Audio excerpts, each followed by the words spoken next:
butterfly.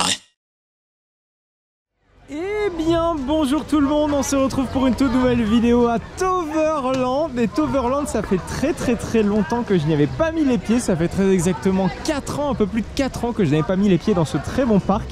Ou en tout cas j'en avais ce souvenir hein, que c'était un très bon parc. Peut-être qu'il a évolué. Visiblement le parc accueille quand même bien plus de monde, puisqu'auparavant lors de mes précédentes visites, clairement le parc était toujours vide, c'était très calme. Et là ça m'a l'air quand même un petit peu plus vivant. Mais peut-être que je me trompe, hein. Peut-être que ce sera toujours aussi calme et que le parc absorbe quand même plus de monde qu'auparavant. Mais j'en doute quand même. Aujourd'hui, il y aura quand même plein de choses à voir, puisque au-delà de redécouvrir pour vous Phoenix, Troy, etc. parce que peut-être j'en avais un souvenir biaisé, hein. C'est vrai que le temps parfois fait défaut et ça permet donc de réactualiser les avis sur les différentes attractions. Il y a eu aussi quand même un petit peu de nouveauté. Il y a eu surtout l'extension de Avalon avec deux gros flat rides, hein. Je pense notamment à la Drop Tower de chez Intamin et au Skyfly de chez Gerstlauer. Alors pour le Skyfly, j'ai vraiment l'impression que cette attraction va avoir un débit pourri, donc il va vraiment falloir s'y focus assez rapidement pour pouvoir la faire, je pense, dans un temps d'attente correct. Au-delà de ça, le parc est ouvert jusque 21 h. On aura vraiment le temps de tout faire et le temps de redécouvrir le parc, de se poser, de manger, de se promener, de se balader, voilà, faire plein de petites choses. C'est vrai qu'il y a eu également une rethématisation d'attraction, je pense surtout au Flume qui a été rethématisé. Ça va permettre également de faire un point sur l'évolution de Toverland, puisque comme vous le savez, Toverland a ouvert en 2001, ça reste un parc récent. C'est vrai que son développement est assez spectaculaire, bien que ça s'est un petit peu calmé, j'ai quand même hâte de voir comment il a évolué. Voilà, je vous propose donc d'aller se diriger vers une attraction dont il est immanquable de faire dès le début, parce que débit pourri oblige.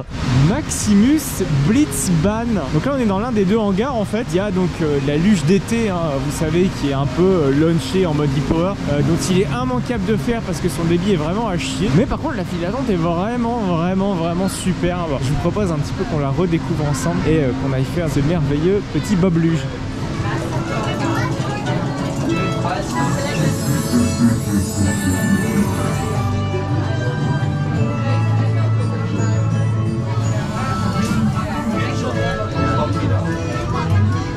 Ça y est, on en envoie la fin.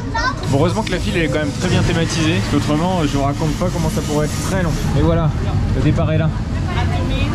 Ça doit être une sacrée usine à gaz quand même à entretenir. Vous avez en fait tout le système d'alimentation qui est sur le côté. Donc c'est en fait un e-power version bobsleigh. Bon, ressorti de ce bazar, ça va vite quand même. Je me souvenais plus que ça allait si vite. On peut vraiment bien la contrôler. Pourtant le dénivelé est pas ouf. Et la théma elle est vraiment chouette quoi. Faut bien se rendre compte qu'avant c'était tout plat. Il y a plein de rochers, déjà tout le parcours est couvert. Ce qui permet voilà, de l'ouvrir également par temps de pluie. Et le départ aussi avec les petits effets lumineux, franchement, je me souvenais plus que c'était si rapide et si nerveux quand même.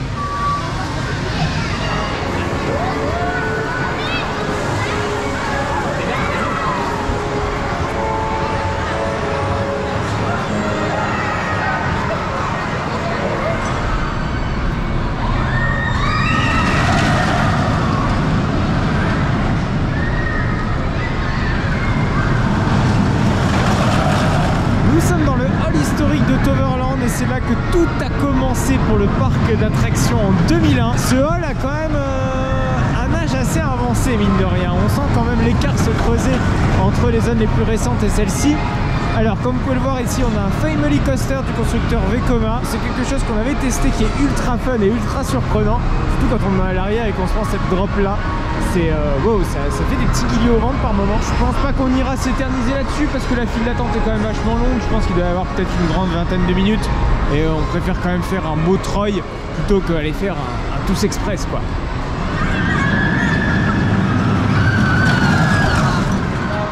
J'aime beaucoup ce petit coin arabesque.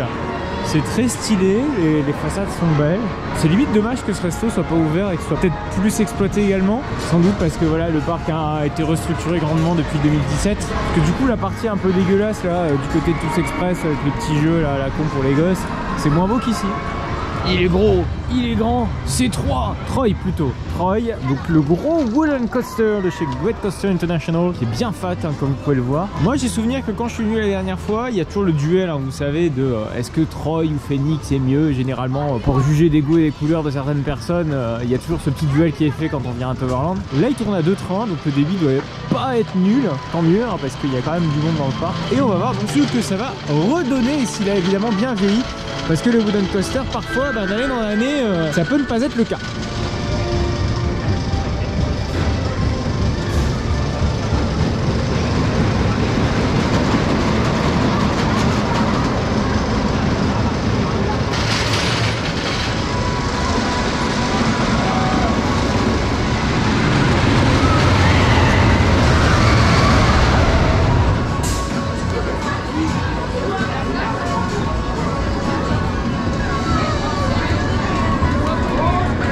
Regardez ce cheval tout de bois vêtu. Il est prêt à nous accueillir dans son petit canapé. Les opérateurs sont ultra efficaces. Les trains ne poireautent quasiment jamais sur les zones de frein. C'est vraiment insane. La structure tremble. Pas comme les opérateurs qui ne tremblent absolument pas face à l'affluence, qui envoie les trains comme pas permis. Allez!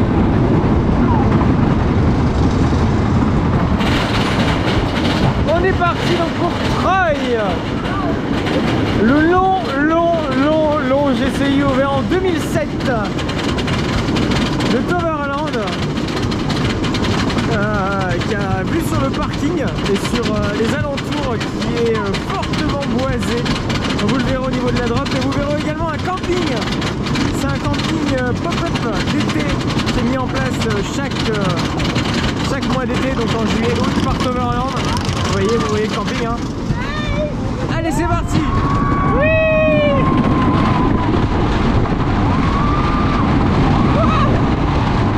Putain, ça va, il est quand même fluide, hein. Oh putain, la barre est serrée.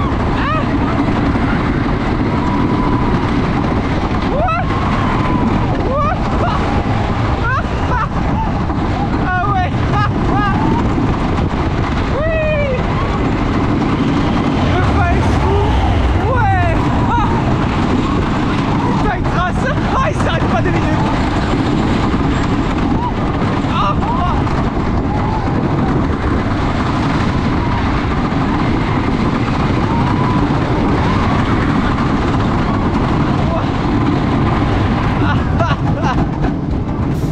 Bon, il reste quand même globalement fluide, même s'il y a quelques petits creux quand même dans la piste, on le sent. C'est en ça que je disais sur ma dernière vidéo Upload Salon, KD est toujours d'une perfection assez exceptionnelle dans sa fluidité. Troy, c'est vrai qu'il commence à avoir quelques petites imperfections, mais il reste toujours... Waouh, c'est éprouvant limite comme ride, vraiment. C'est les genres de wooden coaster, on en ressort un peu lessivé, mais lessivé dans le bon sens, pas lessivé comme Zeus qui est vraiment insupportable. Là c'est que du positif. Petit coup de frein.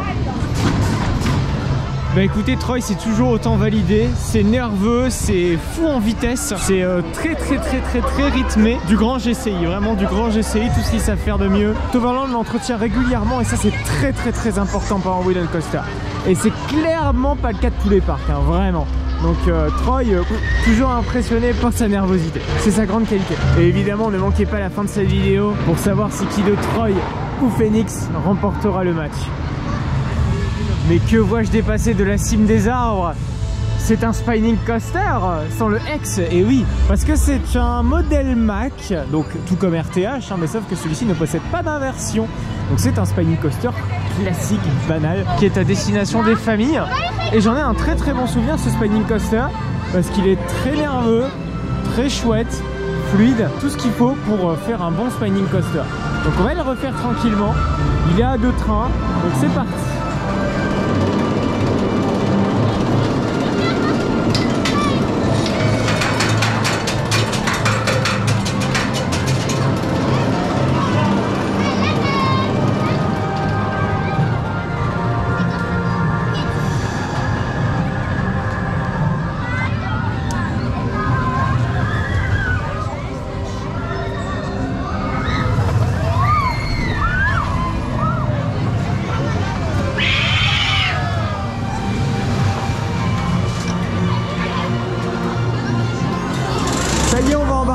Ces petits véhicules Backride avec cette grosse lap bar aussi qui n'offre pas une liberté incommensurable. Mais par contre la station, vous la voyez, elle est magnifique. Elle porte très bien le nom du parc.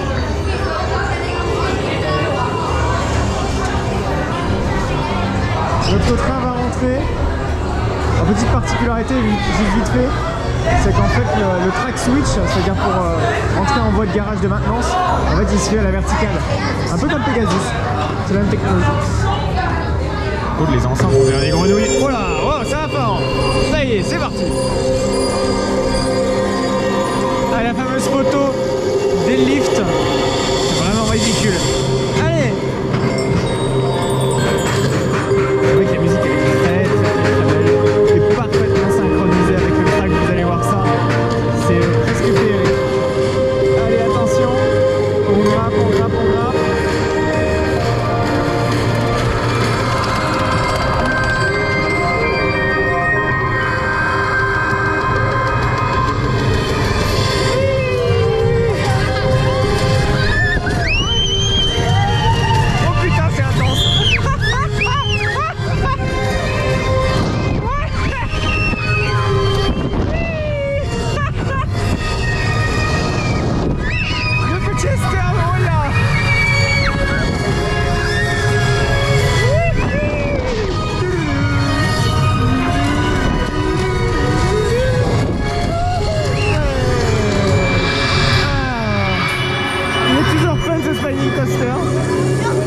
J'adore ce soundtrack.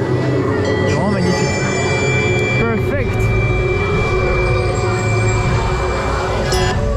Ah oh, ça s'est coupé vraiment assez brusquement. Ah ça c'est toujours validé hein. Ça clairement c'est toujours validé. Les gamins quand ils sortent de là ils ferment leur trap. Donc c'est un family qui paie pas de mine de l'extérieur mais qui est assez intense. Faut le rappeler, ça reste le clone hein, du Twist Opal. Le Twist Opal de mémoire il date de 2007-2008 dans ces eaux là. Dwersveen, excusez-moi pour la prononciation un peu hasardeuse. Lui il date de 2011 donc il est un peu plus récent. Et...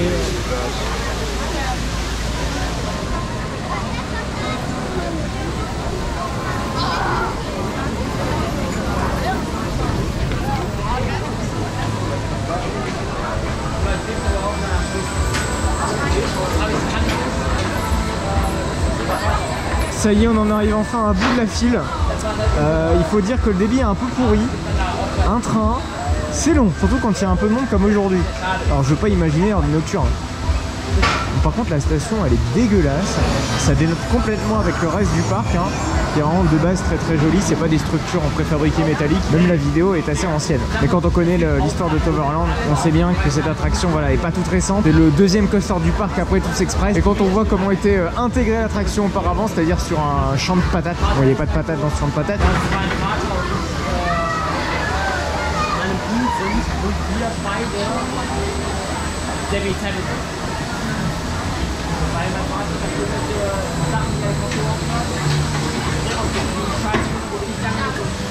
Allez, on embarque. Allez, on démarre, on entend les petites roues de friction. Vroom vroom vroom vroom vroom. Ouais. Avec le beau catapultage à câble.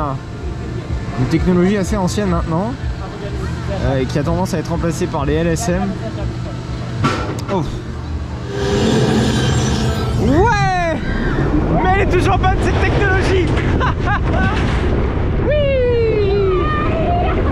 Ouais. Oui. Avec les beaux virages.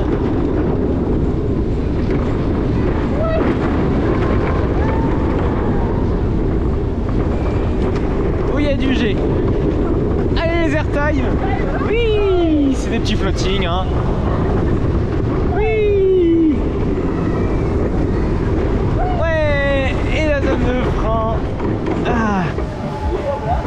Bon c'est sympa évidemment, ça ne casse pas trois pattes à un canard non plus.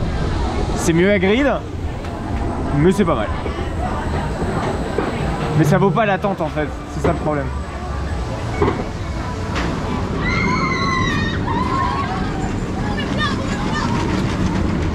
Oh mais dites-moi, C'est tout beau, mais c'est également tout récent. Il y a eu une toute nouvelle thématique qui a été adoptée donc pour Expedition Zork. Vous le voyez, en fait c'est dans le style suisse, un petit peu comme Maximus Blitzbahn. Si je ne dis pas de conneries, Maximus Blitzbahn est reprise dans la thématique justement d'Expedition Zork. Et ça c'est bon, hein. Regardez les belles barrières rouges accordées avec le bois. Tout est assez parfait et franchement c'est très joli. Il y a également un petit parcours de boules qu'on peut voir juste en contre-haut. Ça permet également de planquer le bâtiment qui est un petit peu dégueulasse, qui abrite notamment le Maximus Blitzbahn. L'esthétique est vraiment chouette, hein. Et regardez, il y a toute une file d'attente extérieure qui a été ajoutée pour expressément ce flume. Bien mieux en tout cas que l'ancienne version. On n'avait que la tour là, en forme de tronc d'arbre et c'était tout. Bon évidemment je pense que ça ira encore mieux quand la végétation aura bien poussé pour planquer ce bâtiment. Qui est toujours là, qui est toujours présent quand même.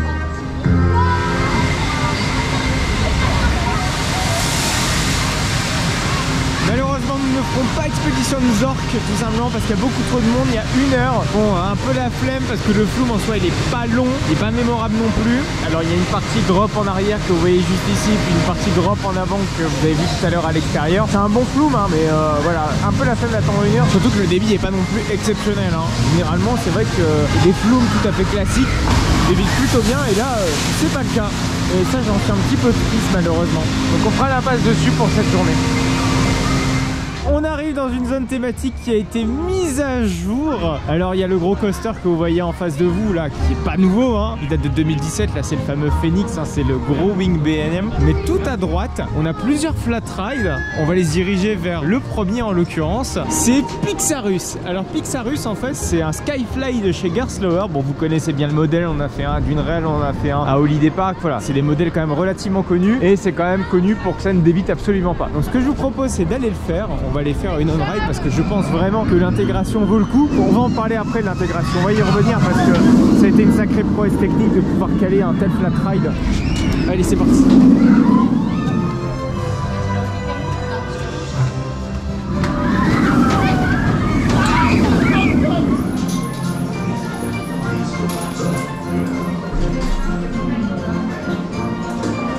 Ça fait très école des sorciers, hein. Si vous voyez ce que j'insinue, on a des chapeaux de sorciers, on a des genres de règles pour dire en gros faites pas ça sans les consignes de l'instructeur, les school rules, c'est peut-être pour dompter un animal, voire peut-être combattre le phénix. On a des petites consignes de sécurité pour être plus efficace à l'embarquement. Ça c'est vraiment très intelligent, c'est ça qui fait optimiser le débit. Tout est dans la démain, c'est fou.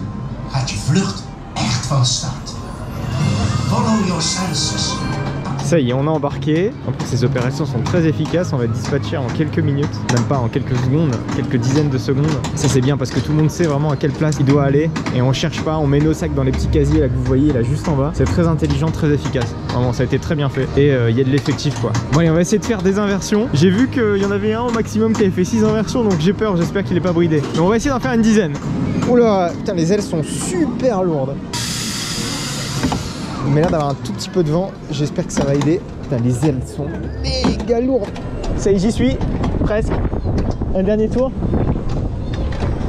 Allez, 1, 2, 3. Ah la vache. Non, continue. Pourquoi il s'arrête? Ah, j'y arrive plus.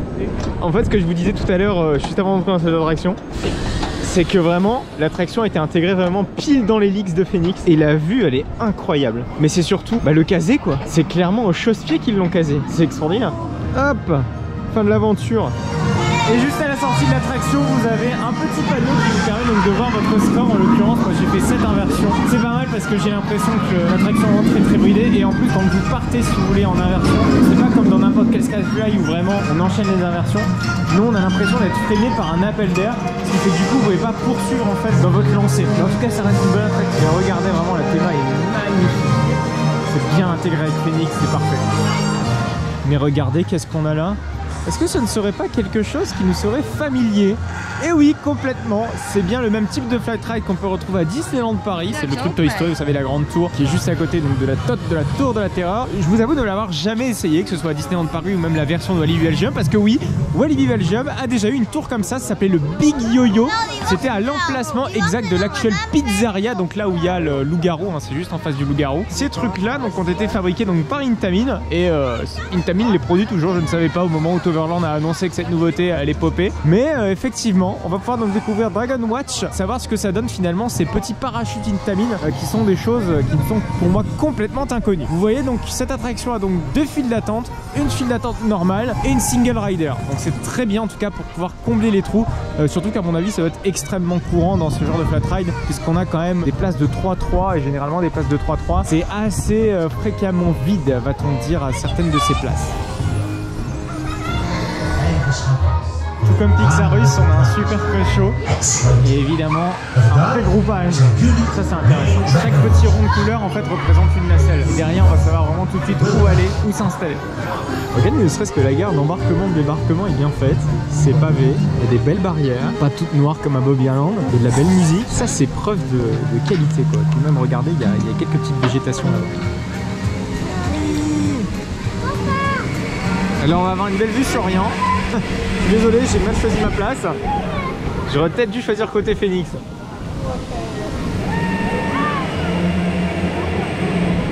Voilà, ça fait un bruit de fermeture éclair. Ouais, bon, on va dire que c'est mieux les tours de Zero quoi. Vous savez, les petites tours de Zero qu'on peut retrouver dans les parcs Plopsa là. Même ça, il y a plus de sensations. Oh, c'est dommage, c'est fat pour rien. Ouais, bon, c'est naze, hein. En plus, c'est trop court. Vraiment pas convaincu par ce truc, hein. Verdict du bousin, c'est plus beau que bien. Et heureusement que ça ne pulle pas partout parce que ça m'ennuierait un peu. Mais écoutez, au moins ici il est très bien intégré, il est très beau. Pour moi ça reste validé ici mais pas ailleurs. Vraiment pas ailleurs. Bon, c'est bien pour les familles, les enfants. C'est pas une attraction de sensation du tout, hein. C'est limite une tour d'observation plus. Mais comme je vous l'ai dit dans le ride, je préfère carrément une tour de Zero. Vous savez, les petites tours de Zero Family, ce genre de choses. Entre toutes ces attractions, il y a quelque chose que j'aime particulièrement ici, c'est Merlin Quest. On va y rentrer et je vais vous expliquer un petit peu plus tard pourquoi j'aime cette attraction et pourquoi j'y vois un potentiel absolument énorme dans le parc.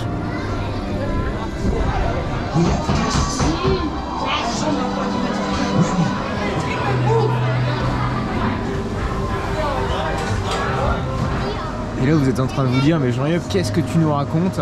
T'es en train de nous rouler dans la farine, tu nous mènes en bateau sans mauvais jeu de mots. C'est juste un boat ride.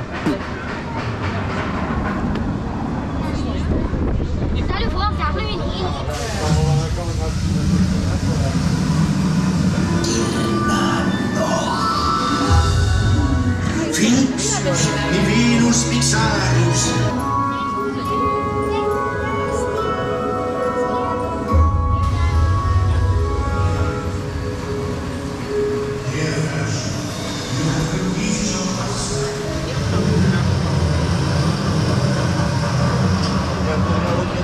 Bon, maintenant que vous avez compris pourquoi je voulais vous montrer Merlin Quest, c'est magnifique, hein. Pour moi, j'y vois un avenir vraiment dans Toverland dans ce genre d'attraction parce que la partie Dark Ride est sublime. C'est pour ça que je veux voir un Dark Ride en fait à Toverland. Je me dis, les gars, ils sont carrément capables de faire un beau Dark Ride à la Efteling, ça pourrait être magnifique, vraiment. Nous sommes en plein cœur de l'extension d'Avalon, hein. Ça ressemble un petit peu au Sprout du Boss, hein, dans cet esprit où il y a plein de petites scénettes, bon évidemment un peu moins espacées et surtout un peu moins profondes, voilà. J'ai peut-être pas assez exploré, on va dire, la storyline pour en savoir plus, mais voilà. Chaque petite scénette a sa propre animation que le visiteur peut activer. Donc là ici, il faut mettre sa main, si vous voulez, sur le petit cœur là que vous avez juste en face du cep. Ici, on a la petite manivelle, si je ne dis pas de conneries. Oui, c'est bien ça. Au-delà de ça, on a également quelques petits nouveaux flat rides. Je pense notamment à un petit jump around de chez Zamperla qui est ici, qui s'appelle Jumping Juna. Et on a des genres de petits tacos. Alors c'est le type d'attraction que j'appelle comme ça taco, mais de manière un petit peu abusive parce que là le truc est quand même surthématisé avec plein de petites scénettes. C'est le truc qu'on a juste en face de nous qui s'appelle Garden Tour. Et franchement la théma a l'air très belle, hein. Regardez, c'est tout mignon, hein. C'est pour les gosses, c'est magnifique. Regardez, il y a même le track switch en plein centre. C'est magnifique. Mais regardez qui va là, c'est le grand Phoenix. Va-t-il renaître de ses cendres? Parce que ça fait 4 ans que je ne l'ai pas fait. Et l'entrée est ici, elle n'a pas bougé, hein, malgré toute la rethématisation qu'a pu avoir cette zone. Enfin, c'est pas une rethématisation, c'est plutôt des ajouts, voilà, le next chapter, comme il l'appellerait ainsi.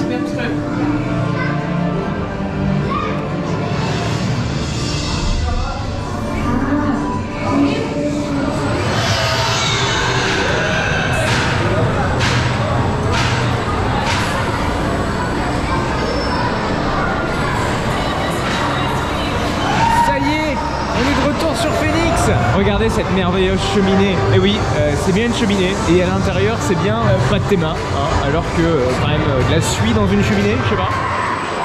Allez! Donc pour l'instant, vous ne voyez pas grand chose. C'est tout à fait normal, nous non plus. Hein. Oh putain, ça gueule. Ça gueule. Allez! Le dragon est toujours là. Même si vous voyez moyennement, je pense, avec le soleil qui est juste derrière. Hop! Allez, let's go! Ouais, en plus avec un ciel bleu. Si c'est pas magnifique ça? Que demander de mieux? Alors on monte, on a limite l'impression de monter les escaliers, mais pas du tout. On monte bel et bien un lift que vous voyez sur votre droite. Oh, avec une merveilleuse vue sur tout Overland. Ouais, avec leur spinning coaster, le raft. Allez, wing. C'est pas fait exprès. Ouais. Oui. Oh, ça vibre un peu, ça vibre. Oh, les M qui vibrent, qu'est-ce qui se passe?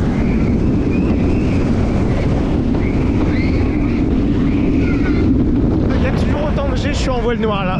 Voilà, c'est mieux, je retrouve la vue. Oui.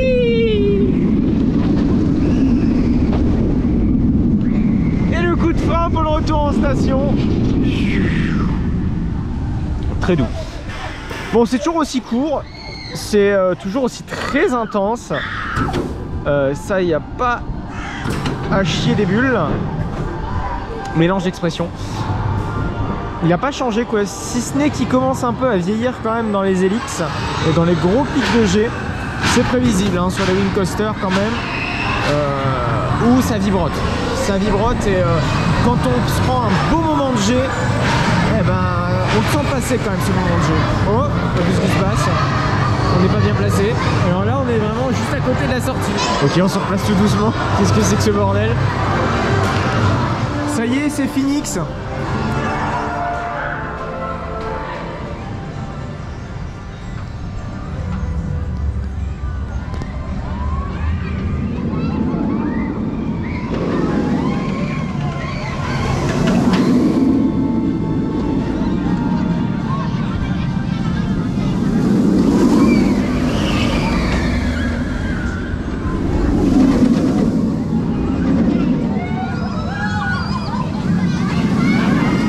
C'est beau et c'est bon tout ça. Bon, ça reste toujours un très chouette wing coaster BM, mais encore une fois c'est pas un coup de cœur. Faut faire toujours Raptor à Gardaland en fait, parce que Raptor à Gardaland a une meilleure intégration avec son environnement. Bon, celui-ci a un très bel environnement, hein, c'est pas le propos, mais je trouve que le concept de Wind Rider est un peu mieux exploité à Gardaland. Là ça fait un peu le layout d'hyper coaster, vous savez, avec de l'airtime, avec du gros G. Bon, évidemment il y a des inversions, enfin je sais pas. Vous voyez le layout qu'on a là, c'est pas un wing coaster BM. Le wing coaster voilà, rase peut-être un peu plus le sol, ont des éléments peut-être un peu plus reclinants. Là non, c'est du G, c'est de l'airtime. Il y a de tout en fait là-dedans. C'est bizarre en fait. C'est un concentré de tout ce qu'a déjà fait BM, mais en très court. C'est un peu un best-of quoi. Mais Phoenix, c'est une excellente machine. Hein. Ça reste juste pas spécialement ma cam. Voilà, il est temps de se quitter. Mais ne partez pas tout de suite, je vais vous dire donc qui de Phoenix ou de Troy remporte ce fameux duel. Restez jusqu'au bout de la conclusion, c'est très important.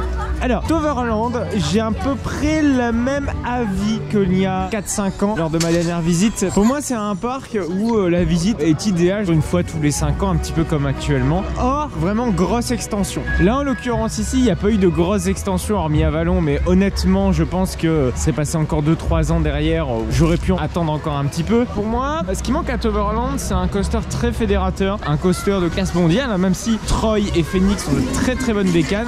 Pour moi, il manque un coaster du style, je sais pas, un Multi-Launch Intamin, quelque chose qui pète. Mais ça, c'est pour mon point de vue en fait, parce que le parc est assez uni, assez cohérent. Il y a beaucoup d'offres, il y a beaucoup de choses. Enfin, beaucoup. Non, il n'y a pas de la quantité, mais en tout cas, chaque attraction se complète très bien. Et il y a des attractions très originales qu'on retrouve pas dans d'autres parcs. Pour moi, ça reste du tout bon sur ce point de vue-ci. Hein. Vraiment, Toverland, il n'y a rien à dire là-dessus. Pour donner un rapide bilan finalement de l'extension d'Avalon, qui est vraiment très intéressant, qui se sont vraiment cassés le cul à faire quelque chose de très bien.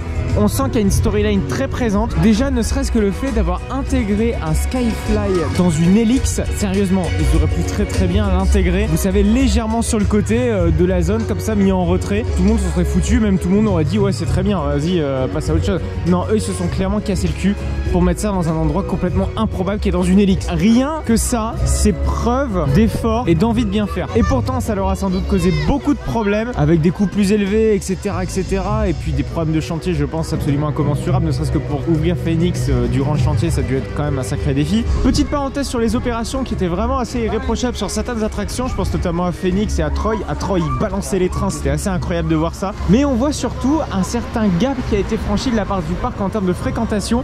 La fréquentation d'il y a 5 ans à Toverland, c'était vide de chez vide de chez vide de chez vide. Moi j'ai toujours connu Toverland comme ça et c'est vrai que ça fait très bizarre de le voir comme ça, bien fréquenté, avec des files d'attente, même si certaines avancent plus ou moins vite parce qu'on sent que voilà, certaines attractions sont un peu trop anciennes ou sont sous-capacitaires à ce que pourrait accueillir le parc en tout cas en journée de forte affluence. Je pense même à Pixarus, Maximus Blitzbahn et Booster Bike. Donc pour moi, je vais vous dire quel est le gagnant entre Phoenix ou Troy. C'est évidemment Troy pour moi. Troy pour moi c'est un coaster qui me correspond un peu plus avec des airtime très nerveux, etc., etc. Phoenix c'est trop planant pour moi et avec des trop grosses pics de G, ça manque d'airtime, c'est pas suffisamment long. Finalement un peu tout l'inverse de Troy qui lui est très long, très fourni et pas avare en sensation. Voilà, j'espère en tout cas que cette vidéo vous aura plu. N'hésitez donc surtout pas à vous abonner à cette chaîne. On se retrouve pour des vidéos le mercredi et le samedi à 14 h. N'hésitez surtout pas à me suivre sur mon compte Instagram pour suivre l'actualité de ma chaîne, mais également pour voir un petit peu quel parc je visite et quelles vont être les prochaines vidéos. Je vous invite vraiment à aller voir la vidéo au parc Astérix dans lequel on a assisté au meeting Coasters World. On était plus de 100 passionnés à visiter le parc Astérix. Oui, un groupe de 100 personnes, je vous laisse imaginer la tête de l'opérateur quand on a dit qu'on était cet ombre là. C'était vraiment une journée incroyable. N'hésitez surtout pas donc à cliquer sur la vidéo, elle va s'afficher donc sur la droite. Il ne vous reste plus que quelques secondes pour pouvoir aller la voir.